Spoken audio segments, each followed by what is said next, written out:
Matagal na naghintay ang babae at sa wakas may isda na kumagat sa kawit. Sa hindi inaasahang pagkakataon, ang kumagat na ito ay siguradong napakalaki. Nahirapan ang babae sa paghila ng kawit, malapit ka siyang mahulog sa tubig. Pero para hindi makatakas ang malalaking isda, ang babae ay wala ng pagpipilian kundi ang lumusong sa tubig at makipaghilaan sa malaking isda.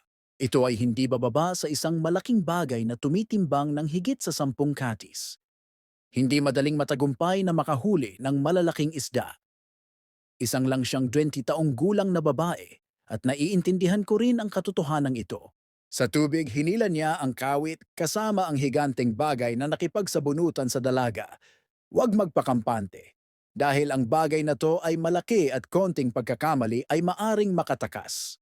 Lumangoy ng malalim ang halimaw na nasa ilalim at maging ang babae ay hinila sa tubig. Medyo nahihiya ang babae sa mga oras na ito, pero upang makahuli ng isda at ipakita sa atin na magaling siya, para siyang walang takot na mandirigma na sinubukan ng kanyang makakaya. Kahit na ang kanyang mga kasanayan sa pangingisda ay napakahusay, ngunit tingnan mo siyang mahina na parang hangin at ang hitsura ng manipis na katawan. Nag-aalala pa rin sa kanyang maliit na katawan.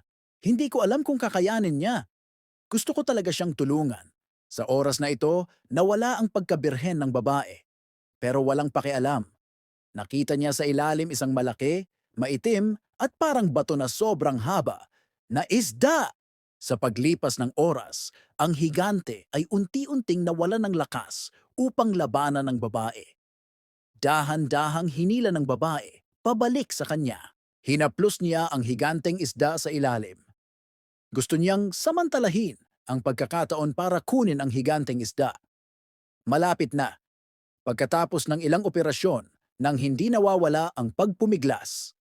Nasupil pa rin ang malaking isda at nawala ng galit. Dahan-dahang hinila pabalik.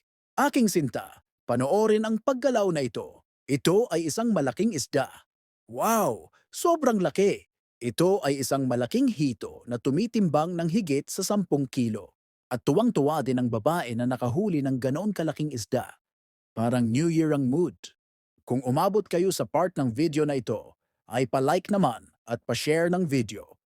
At i-comment nyo na rin kung taga saan kayo para naman malaman namin kung hanggang saan umabot ang videong ito.